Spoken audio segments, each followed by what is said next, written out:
ಸಂಗೊಳ್ಳಿ ರಾಯಣ್ಣ ಕಿತ್ತೂರು ಚೆನ್ನಮ್ಮ ಯಾವ ರೀತಿ ಇತ್ತು ಅಂತ ಹೇಳಿದ್ರೆ, ಇವತ್ತಿನ ಕಾಲದಲ್ಲಿರ್ತಕ್ಕಂಥ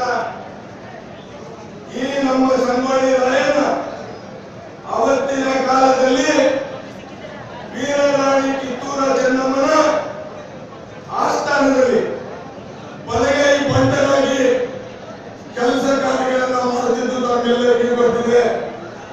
ಅದೇ ರೀತಿ ತಾಯಿ ಚೆನ್ನಮ್ಮ ವೀರ ಸಂಗೊಳ್ಳಿ ರಾಯಣ್ಣನನ್ನ ತನ್ನ ಸ್ವಂತ ಮಗನಿಗಿಂತ ಹೆಚ್ಚಾಗಿ ನೋಡಿಕೊಂಡಿದ್ದನ್ನ ಇತಿಹಾಸ ಹೇಳ್ತಾ ಇದೆ. ಇತಿಹಾಸ, ಆ ಇತಿಹಾಸವನ್ನ ನಮ್ಮೆಲ್ಲ ದಲಿತ ವರ್ಗದವರು, ಹಿಂದುಳಿದವರು, ಎಲ್ಲ ಸಮುದಾಯದ ಆರ್ಥಿಕವಾಗಿ ಹಿಂದುಳಿದಂತವರು ಸಮಾಜದ ಮುಖ್ಯವಾಹಿನಿಯಲ್ಲಿ 70 ವರ್ಷಗಳ ಕಾಲ ತುಳಿತಕ್ಕೆ ಒಳಗಾದಂತ ಸಮುದಾಯದ ಈ ಒಂದು ಎಲ್ಲ ಜನರಿಗೆ ಇವತ್ತ ನ್ಯಾಯ ಕೊಡಿಸಬೇಕು ಅಂತ ಹೇಳಿ ಈ ಸಂಗೊಳ್ಳಿ ರಾಯಣ್ಣನ ಬ್ರಿಗೇಡ್ ಸ್ಥಾಪನೆಯಾಗಿದೆ ಅಂತ ಹೇಳಿ ನಾನು ಹೇಳ್ತಾ ಇದ್ದೇನೆ. ನಿಮ್ಮೆಲ್ಲರಿಗೂ ನಾನು ವಿನಂತಿಯನ್ನು ಮಾಡ್ತಾ ಇದ್ದೇನೆ.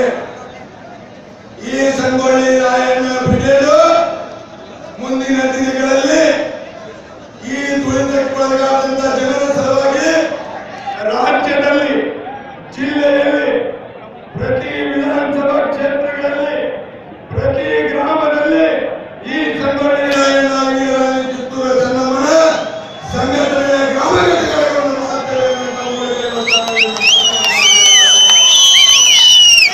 ನಮಗೆಲ್ಲರಿಗೂ ಗೊತ್ತಿದೆ. ವೀರರಾಣಿ ಕಿತ್ತೂರು ಚೆನ್ನಮ್ಮನ ಆಸ್ಥಾನದಲ್ಲಿದ್ದ ಸಂಗೊಳ್ಳಿ ರಾಯಣ್ಣನಿಗೆ ಅಂದಿನ ಕಾಲದ ಬ್ರಿಟಿಷರು, ಅಂದಿನ ಕಾಲದ ಕರೆಂಟ್ ಹಚ್ಚಿದ್ರಿ, ಕರೆಂಟ್ ಹಚ್ಚಿದ್ರಿ.